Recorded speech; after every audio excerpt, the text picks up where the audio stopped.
Welcome back to the brewing class. Today we're going to talk about packaging. In our last episode, we talked shortly about the brewing process, and today we'll talk about packaging. So you typically have about 3 different forms of packaging that most breweries use. You have bottles, kegs, and cans. Bottling is the most common form of packaging in the homebrew world, as well as most breweries around the world, as it's the cheapest, as well as the most easily distributed. But when you bottle in bottles, you typically have a little bit of space with it filled with oxygen, and oxygen is the enemy of beer at that point. And so the highest quality is not in bottles typically. Most people will disagree, but I find that to be true.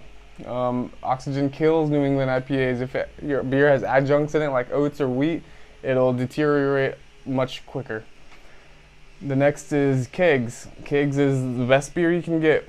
It's fastest, but it's also the most expensive on the homebrew side. On the homebrew side, you're going to need a keg, which can cost upwards, shortest about $60 for one little keg. You're going to need a dispensing system. You're going to need a CO2 tank, as well as a pressure valve, and the hoses that go with. Bottles, you just need bottles. For a 5-gallon batch, you'll need maybe 50 bottles or so. When you bottle it, you're going to need to sanitize these bottles. You're going to need also uncapped bottle caps, as well as a bottle capper. It's good to have 2 in case your bottle capper breaks. Then you're going to need to put about 3.5 ounces of priming sugar or dextrose or dextrin powder and boil it into about a half a cup of water. And you let that sit for 2 minutes or so, and you'll transfer your beer onto that sugar water, which is in another sanitized container. This will be called your bottling bucket. And then after all your beer from your fermenter has been transferred into your bottling bucket with that added sugar, you'll put that on up top somewhere so you can let gravity do the work. At that point, you'll use your sanitized auto siphon as well as bottles and bottle caps, and you'll start bottling from the bottling bucket. If you're lucky enough to have a canning seamer on the homebrew side, then you're pretty rich, and that's the best thing you can do. Cans are like mini kegs. Think of it like that. Most homebrewers don't can beers, but if they do, that's great.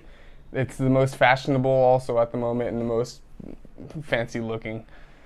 So yeah, bottles, cans, kegs, those are your 3 different forms of packaging after your beer has been fermented.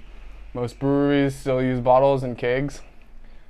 Almost everyone now is starting to do cans on the craft beer level. On the mass-produced level, they're getting to it, but it's still expensive because canning lines are very expensive. The mobile canning line business is a lucrative business at the moment.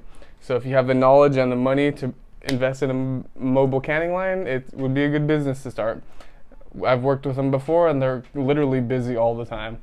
They may take a month to be able to can your beer, but they come in early in the morning or so, and they'll can 1 or 2 batches of beer and be gone in the afternoon, evening.